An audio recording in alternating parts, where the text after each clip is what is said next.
Foi sepultado o ex-prefeito de Criciúma, Altair Guide. Cerimônia de despedida foi comovente e levou centenas de pessoas ao Paço Municipal Marcos Rovares. Prefeito Clésio Salvaro volta atrás e revoga decreto que reajustava o IPTU. União Europeia e Mercosul chegam perto de um acordo no comércio de carnes. Situação poderá beneficiar Santa Catarina. Febre amarela fecha zoológico de São Paulo. Surto preocupa autoridades. Pesquisa confirma: empregos precários irão crescer em todo o planeta nos próximos anos. E no esporte, Lisca faz mistério e não divulga time titular do Tigre para o confronto de hoje à noite diante da Chapecoense. As notícias de Criciúma e do sul de Santa Catarina você confere a partir de agora. No ar pela TV Primavera, Informe Região.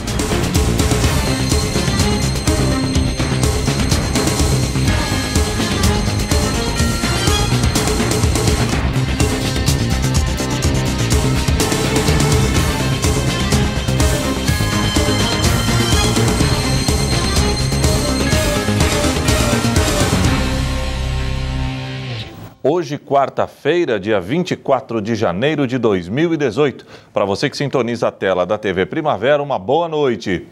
Foi sepultado no final da manhã de hoje o ex-prefeito Altair Guide. O cerimonial fúnebre, que foi realizado no Paço Municipal Marcos Rovares, reuniu centenas de pessoas. Ex-prefeito e ex-deputado estadual por Santa Catarina, Altair Guide, foi sepultado na manhã desta terça-feira em Criciúma. O político foi velado no Paço Municipal Marcos Rovares, maior obra de seu mandato, e reuniu lideranças políticas de todo o estado. Quem recebeu as condolências foi a viúva Sandra Zanata e os filhos Andréa e Ricardo Guide, que inclusive é seu principal herdeiro na vida pública. Ele foi um grande exemplo para mim. Foi aqui na prefeitura que ele realizou os seus maiores sonhos. Era um menino pobre da cidade de Criciúma, que com 8 anos disse que ia ser prefeito, tinha esse sonho, foi saiu da cidade para construir a sua vida, foi morar em São Paulo, trabalhou como carregador de caminhão, fez uma faculdade pública, voltou formado para a cidade e para realizar esse sonho. Fez uma faculdade de arquitetura e urbanismo, porque pensava que seria a faculdade que poderia mais ajudar ele a fazer um grande mandato e conseguiu. Em 2 oportunidades, deixou um legado muito grande na cidade de Criciúma, inúmeras obras, inúmeras realizações que, não tenho dúvida, transformaram a cidade de Criciúma. Quem também lamentou a perda foi o empresário Mário Sônego, vice-prefeito durante o primeiro mandato de Altair Guide em Criciúma. O Altair era um homem dinâmico, um homem pensador, um homem realizador. E eu, fazendo parte como vice-prefeito, tive a maior satisfação de acompanhá-lo nestes 6 anos de administração. Estávamos colados um com o outro. E que mais me satisfaz, que mais me dá alegria é ver as obras que foram construídas no nosso tempo sem recursos alheios, como de banco, de empréstimo, financiamento, mas tudo com dinheiro arrecadado do nosso contribuinte. Ora adversário, ora aliado, o governador do estado, Eduardo Pinho Moreira, decretou luta oficial em Santa Catarina, em memória do ex-prefeito de Criciúma.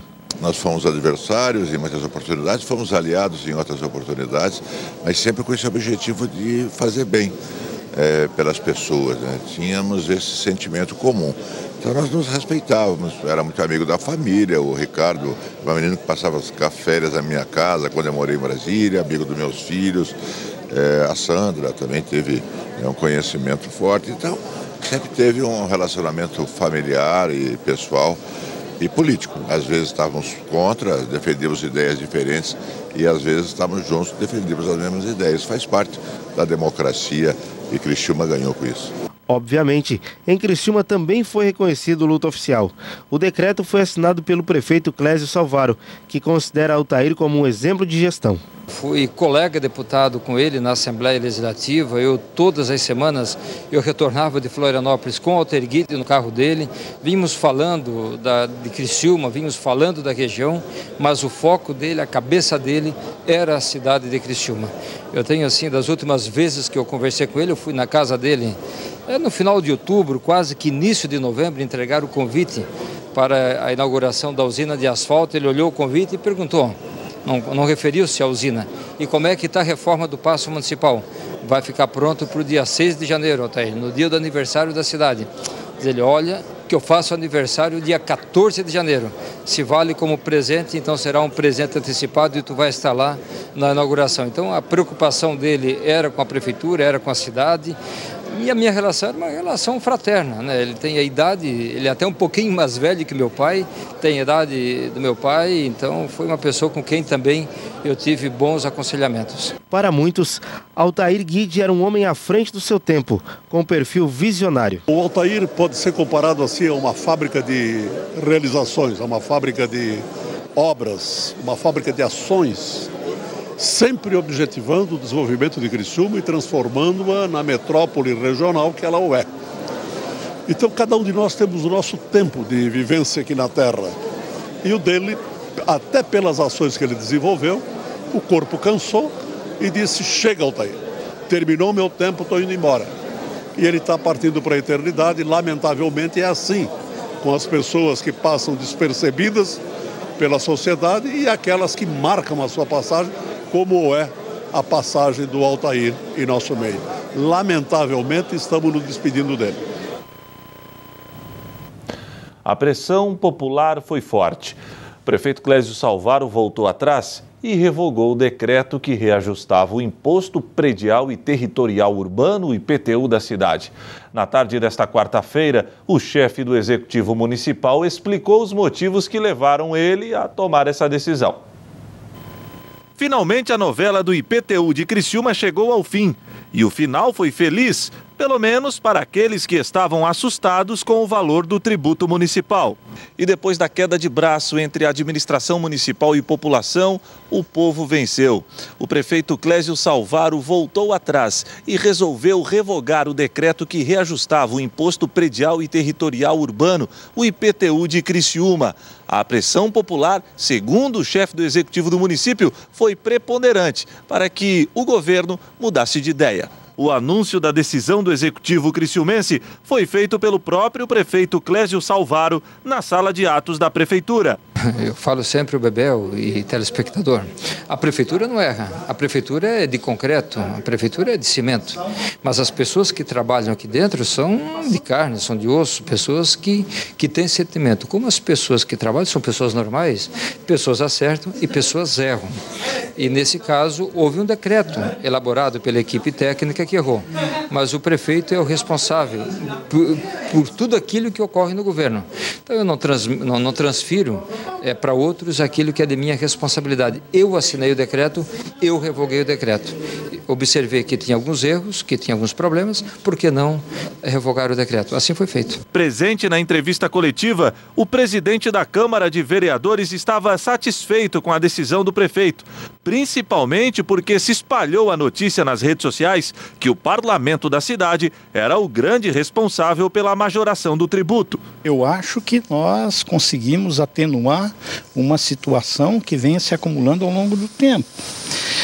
O que nós discutimos e o que nós fizemos o município entender, e aqui eu queria deixar claro para o telespectador que decreto não passa pela Câmara.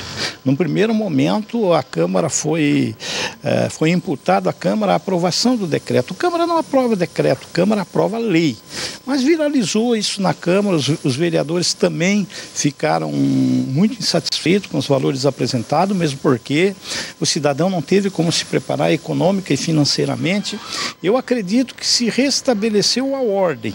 Aliviada, a população aguarda somente as orientações da administração para a retirada dos novos valores? Segundo o líder do executivo, aproximadamente 500 pessoas já haviam pago o IPTU 2018 e estes serão ressarcidos pela administração municipal. Agora fica como era 2017, apenas com a correção de 1,94%, com uma comissão criada, Bebel. E é bom que o telespectador entenda assim, o lixo, por exemplo, que é produzido na cidade, custa em torno de 15 milhões de reais por ano para fazer a coleta, o transporte e o destino final. O que nós cobramos de lixo dá em torno de 10, 11 milhões. Então você tem que tirar 4, 5 milhões da saúde e da educação para bancar o lixo. Porém, o assunto está longe de ser descartado. Conforme dados do governo, muitos imóveis, principalmente os de luxo, estão com o valor do IPTU defasado, fazendo com que o reajuste volte a ser discutido na cidade. Tem milhares de casas que não estão averbadas ao terreno. Pessoas que estão morando na casa, que estão produzindo lixo, estão apenas pagando o imposto territorial, não pagando o imposto predial e nem a coleta de lixo. Então, este comitê que nós criamos vai agora paulatinamente, ou seja, devagarinho, vai aí regularizando todas essas situações. A regularização, ela precisa ser feita, mas de formas que o cidadão tenha condições de se organizar e que isso seja discutido com a sociedade. E ela vai ser discutida com a sociedade na Câmara de Vereadores. A seguir, febre amarela fecha zoológico de São Paulo. O surto está preocupando as autoridades.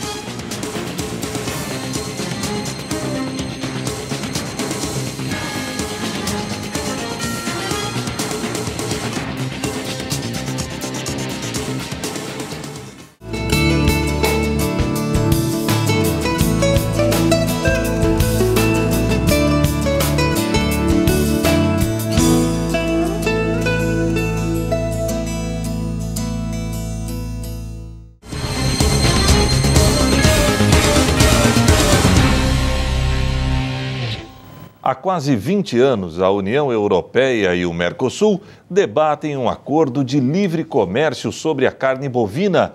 A negociação, que pode estar próxima do fim, agrada os sul-americanos, mas não causa o mesmo entusiasmo do outro lado do Atlântico. Cédric Mandon pertence à quarta geração de uma família dedicada à criação de gado no oeste da França. Mas hoje o temor é de que o negócio esteja próximo do fim. Segundo ele, o acordo de livre comércio entre a União Europeia e o Mercosul pode ser um golpe fatal no setor que já enfrenta problemas. Se os dois blocos firmarem o acordo, pelo menos 70 mil toneladas de carne bovina entrariam todos os anos no mercado europeu com impostos reduzidos. Com todo esse volume de carne, vamos perder criadores que trabalham muito bem. Eles não vão ter como se sustentar economicamente. Em discussão há quase 20 anos, o acordo entre a União Europeia e o Mercosul pode ser alcançado nas próximas semanas. Um novo golpe para os pecuaristas europeus, após a assinatura do CETA, que vai permitir a importação de 65 mil toneladas de carne a partir do Canadá todos os anos. Se somarmos a isso o volume considerável de carne do Mercosul para o mercado europeu, hoje mais ou menos estável, os preços vão se deteriorar por completo. Para o economista Philippe Chautot, a conta é simples. Se o acordo com o Mercosul for assinado, o preço de venda dos produtores franceses deve cair 10%. Não vejo um interesse importante para o setor agroalimentar europeu neste mercado do Mercosul. Pode haver outros setores que se beneficiam, mas os riscos para o setor agroalimentar global são muito mais importantes do que os ganhos potenciais e as oportunidades. A 11 mil quilômetros de Paris, pecuaristas uruguaios esperam o acordo com ansiedade. Luiz Marfur tem um empreendimento familiar há mais de 50 anos. A fazenda dele tem 1.500 hectares, uma área média para a região. Todos os anos ele vende 4 mil animais, 20 vezes mais do que o francês Mandon. O acordo vai ser um impulso a mais. O Uruguai tem muitos mercados para vender carne. Acredito que toda vez que se abre uma nova frente, a nossa produção fica mais competitiva. Outro ponto de discórdia são as normas de produção dos dois blocos, como os produtos antimicrobianos administrados ao gado no Brasil, que são proibidos na Europa. Um argumento de peso para os pecuaristas franceses na luta para parar o acordo. O Zoológico Zoo Safari e o Jardim Botânico de São Paulo foram fechados depois que a Secretaria Estadual de Saúde confirmou a morte de um macaco por febre amarela. Até agora, 36 mortes por febre amarela foram confirmadas no estado desde janeiro do ano passado. O fechamento é temporário e também vale para o Zoo Safari e também para o Parque Cientec, que é da Universidade de São Paulo. Esse macaco, ele é do zoológico, né? Ou esse animal circula aqui? Não, o animal específico, a gente está falando do resultado positivo, é um bugio e ele é um animal de vida livre, é um animal que vive em grupos soltos na região do parque, que é o PEF, que é o Parque Estadual das Fontes do Ipiranga, onde o zoológico está inserido, junto com outros órgãos também. Então esse é um dos animais que fazem parte dos animais de vida livre que rodam por toda esta mata. Então eles não são animais, ele não é um animal do zoológico, não é mantido no zoológico, ele circula pela região de mata do Parque Estadual das Fontes do Ipiranga. A Secretaria de Saúde também ampliou o público-alvo para a campanha de vacinação. Também entraram para a lista moradores de 4 bairros aqui próximos do Zoológico de São Paulo. No ano passado, a Prefeitura fechou 26 parques da capital depois que macacos foram encontrados mortos por febre amarela. Neste mês, apenas 3 foram reabertos, mas com a exigência de que quem for visitar precisa estar vacinado contra a doença. A Secretaria Municipal de Saúde começou hoje a distribuir senhas nas casas de moradores da Zona Sul e Leste. A campanha foi antecipada 2 vezes e vai começar na próxima quinta-feira, dia do aniversário da cidade. A dose é fracionada, válida por 8 anos. A distribuição de senhas será feita por equipes do programa Saúde da Família, em casas pré-definidas até o dia 18 de fevereiro. A ideia é diminuir as filas e evitar tumultos nos postos de saúde. A febre amarela silvestre é transmitida para o ser humano pelos mosquitos hemagogos e sabetes, desde que eles já tenham picado um macaco infectado pela doença.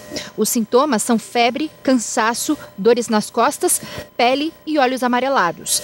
Nos casos mais graves, pode provocar falência de órgãos e levar à morte. É importante frisar para as pessoas não maltratarem os macacos, não agredirem, não envenenarem os macacos, porque na verdade isso é eles já estão tendo que lidar com a febre amarela. Se eles tiverem que lidar além da febre amarela com isso, vai ser um problema bem grande para eles. A seguir, Lisca faz mistério e não divulga time titular do Tigre para o confronto de hoje diante da Chapecoense.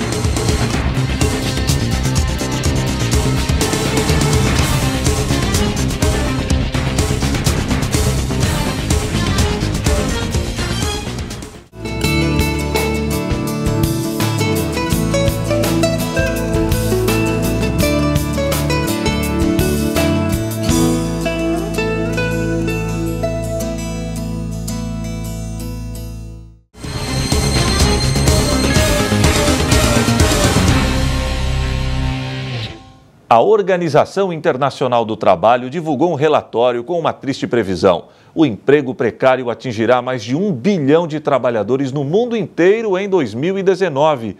No Brasil, a estimativa da Organização Internacional é que a taxa de desemprego cairá no ano que vem, mas a ocupação vulnerável crescerá devido à deterioração das condições do mercado de trabalho.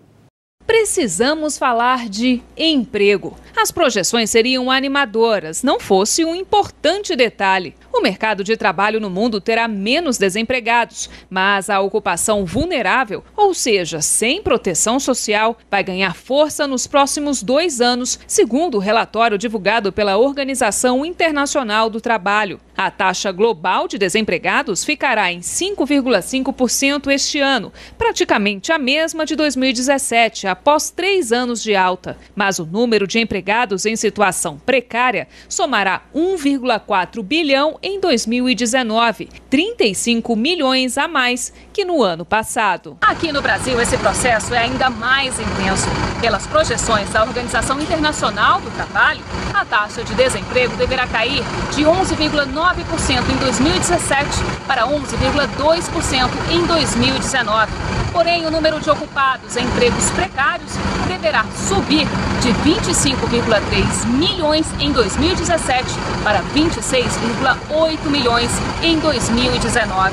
Essa taxa representa um aumento de 1,5 bilhão de trabalhadores nessa situação. A OIT estima que no Brasil 25% dos 2 milhões de ocupações que serão criados este ano serão precárias, isto é, destinadas a trabalhadores por conta própria, que muitas vezes estão em empregos informais. Complementação de renda, achatamento de salário nesses últimos 2 anos foi uma coisa absurda. A gente tem que se virar de todas as formas. E a informalidade aumentou demais. Já vi se você passar aqui nesse calçadão, tá quase impossível de se passar diante de tanta informalidade. As pessoas têm que ganhar dinheiro, né? A situação da informalidade é uma das diferenças entre o Brasil e o resto do mundo, de acordo com a OIT. Embora a taxa de informalidade no Brasil seja alta, 46%, ela é relativamente baixa em comparação com outros países da América Latina, mas ainda está em níveis mais altos que os países de maior renda da região. Para a OIT, é importante reconhecer a urgência de se combater a deteriorização das condições do mercado de trabalho. A carga tributária brasileira é altíssima, né?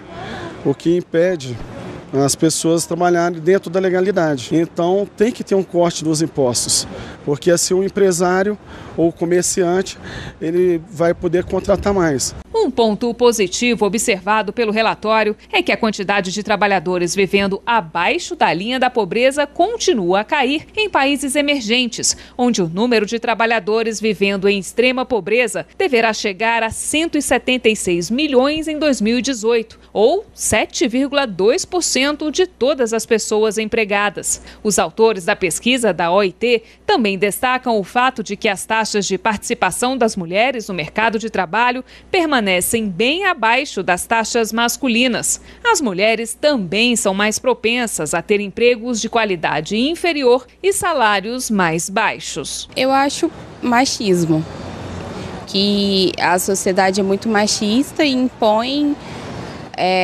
não valoriza o trabalho da mulher. Eu acho o seguinte, a mulher é bem capacitada para ter um trabalho, fazer o trabalho mesmo que o homem faz, né? E eu acho injusto ela ganhar menos, porque se ela faz o mesmo trabalho, ela tem que ganhar igual. Por fim, o relatório também analisa a influência do envelhecimento da população e conclui que o crescimento da força de trabalho global não será suficiente para compensar a rápida expansão do grupo de aposentados. Foi o que aconteceu com o seu Felizardo. A idade chegou junto com o desemprego e a dificuldade de voltar para o mercado de trabalho. Passou a vender pipoca nas ruas, mas a renda que recebe não cobre nem os custos fixos da família. Arrumar emprego é difícil, é uma burocracia muito grande e a partir de 40 anos a gente já não arruma um emprego. Eu estou correndo atrás para o governo me liberar isso, para me trabalhar dentro da minha legalidade. Agora o esporte. Hoje o Criciúma vai encarar a Chapecoense. Para vencer o grande favorito ao título do Estadual 2018, o técnico Lisca adotou a tática do mistério. Se clássico sempre é complicado, o desta quarta-feira merece atenção redobrada. O Tigre, que tenta encostar nos líderes da competição, encara o favorito ao título do campeonato estadual. O jogo diante da Chapecoense é considerado vital para as pretensões dos carvoeiros. Tanto é que, quando foi perguntado sobre o time titular, Lisca deu aquele enrolation para tentar despistar os curiosos. Tu tá gravando? Porque ficou uma pergunta difícil eu te responder, entende? Porque tu me fez como se fosse depois do treino e eu vou falar antes do treino. Eu vou falar antes do treino. Antes do treino eu ainda não tenho a definição do time, né? Eu tenho uma ideia na minha cabeça, mas eu preciso agora dar uma olhada, né? Ver como é que os jogadores vão responder nessa sequência, né? Uma sequência forte. Nós estamos indo para o terceiro jogo em uma semana. 2 jogos difíceis e agora um terceiro, né, também muito difícil, né, um jogo importante dentro do campeonato. Então esse treinamento eu também vou analisar, né, estou conversando muito com o departamento de fisiologia, né, fisioterapia, departamento físico, né, os nossos 3 preparadores, o Felipe, né, que é o comandante, o Felipe Célia, junto com o Gaetano e com o Ramon. O nosso fisiologista, né, o Lucas, é muito competente, muito ativo, né? Nosso departamento de fisioterapia também participa muito do trabalho de recuperação. E eu vou respeitar muito, né, o que eles estão me passando, né? Porque são profissionais qualificados e se eu não respeitar isso, não tem por que o Criciúma ter esses profissionais à disposição, né? Então não é uma decisão puramente minha, é uma decisão de todos, dentro daquilo que a gente tem de melhor no momento e também de sequência da competição, né? Sem perder jogadores, sem expor jogadores, mas ter um time muito forte também para poder competir de igual para igual com a Chapecoense e buscar o nosso objetivo, que é a vitória. Os investimentos da Chapecoense, adversário da vez, colocam o time do oeste do estado num patamar diferente dos demais clubes da competição. Porém, para Lisca, quando a bola rolar, a diferença dos times ficará só no papel. Eu não vou te dizer assim porque é pontos corridos, né? Obviamente que hoje, antes da competição, já se falava que a Chapecoense, né, era o principal candidato à competição, e nas 2 primeiras rodadas ela e o Figueirense fizeram 100%, né? Então é um jogo importante por isso, porque é um rival direto pela classificação entre os dois, né? E caso que eles consigam nos ganhar aqui, eles nos abrem 6 pontos, né? E aí fica uma situação de diferença, e ainda o jogo da volta lá em Chapecó, né? Então todos os jogos são decisivos, essa é uma verdade, vale os mesmos 3 pontos. Mas já pelo andamento do campeonato, pelo que aconteceu nas 2 primeiras rodadas, realmente é um jogo importante para a gente, né, aproximar da zona de classificação, né? O primeiro jogo de estreia, o segundo jogo de recuperação, e esse seria o jogo de aproximação, né, da zona de classificação. E para o jogo mais difícil até então no ano para o Criciúma, mistério total. O técnico Lisca não quer revelar os segredos do seu time para a Chapecoense e por isso fechou o treinamento. Imagens somente do aquecimento. Será que o torcedor vai ver um Tigre diferente no confronto contra a Chape? E se o mistério vai dar mesmo resultado, o torcedor está pouco se importando. Treinamentos secretos à parte, o que todos querem mesmo é ver um time mais entrosado, principalmente no ataque. A tendência é essa, né, de a gente ir melhorando jogo a jogo, a gente ir se soltando, se entrosando mais, né, pegando uma frequência de movimentação, vamos dizer assim, né, uma rotina de movimentos, de trajetórias pré-estabelecidas dentro de um padrão tático ofensivo. Tendo um pouco mais de vantagem pessoal, né, estando um pouco menos desgastado na parte muscular no jogo, a tendência é a parte ofensiva, né, melhorar. Isso tem sido uma tona no Brasil inteiro, né, não tem sido só aqui na gente no Criciúma. É uma dificuldade que nós, treinadores, jogadores, estamos tendo nesse ano, né, por essa velocidade, né, já para se preparar e executar, né, o nosso trabalho e já ter essa cobrança, né, de resultados. Então, a tendência é a gente ir melhorando, a gente oportunizando algumas situações, encaixando a equipe e achando a melhor maneira para também ser um pouco mais agressivo. E para o time ficar bem entrosado, é preciso dar sequência para a equipe titular utilizada nos 2 primeiros jogos da competição. A dica ficou no ar. Se não tiver problemas de contusão, o comandante Carvoeiro deverá repetir a base do time que saiu jogando nas partidas diante do Figueirense e Concórdia. Nós já mudamos nesse último jogo, né, por 3 jogadores, né? O BS entrou no lugar do Barreto expulso, o Eltinho foi uma opção até mais de preservação e eu estava certo porque ele sentiu no treinamento ontem. Hoje ele fez um exame, não foi diagnosticada uma lesão grave, né, mas ele está, né, relatando um desconforto, então ele não vai participar da partida, né? Então ali já uma mudança em relação à primeira, apesar que o Chico jogou a segunda e também sentiu, né? Vocês viram que ele saiu com 10 minutos do segundo tempo, né, sentindo câimbras, né? E já é meio corriqueiro no Chico isso, pelo histórico dele, né, desde aqui da base, e nós estamos trabalhando em cima disso, né, de recuperação, vendo a alimentação, o que a gente pode trabalhar, porque é um jogador bem dotado fisicamente, novo, mas que tem tido essa dificuldade. E quem entrou mais também foi o Maílson, né, que acabou estreando pela liberação de papéis, não jogou o primeiro jogo por isso, né? Mas vamos analisar, né? Vamos analisar, tem alguns jogadores que estão trabalhando bem, tem esse desgaste, mas se tivesse todo mundo inteiro em condições, a tendência era a gente dar uma sequência. E o Informe Região desta quarta-feira fica por aqui. Obrigado pela audiência e até amanhã, se Deus assim permitir. Boa noite.